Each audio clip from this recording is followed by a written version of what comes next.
Hey everyone! Today we're tackling a common question. Should you update to Windows 11 24H2 right now?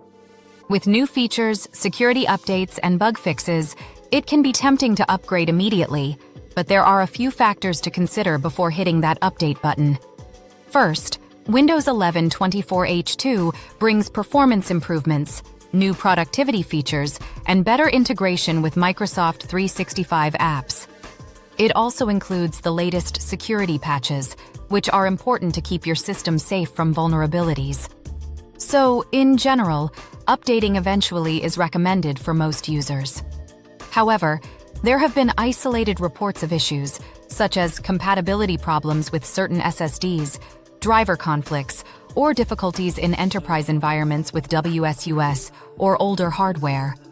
While most users install 24H2 without problems, if your PC is mission-critical or you rely on specific hardware or software, it may be wise to wait a few weeks until early adopters report any major issues and patches are released.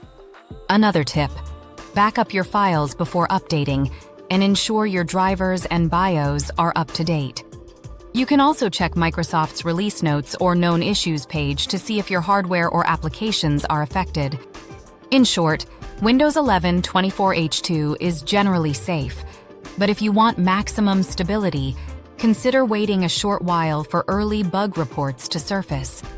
If you do decide to update, take the proper precautions to protect your data and hardware.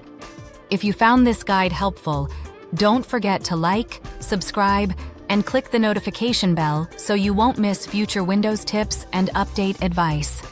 Thanks for watching, and see you in the next video.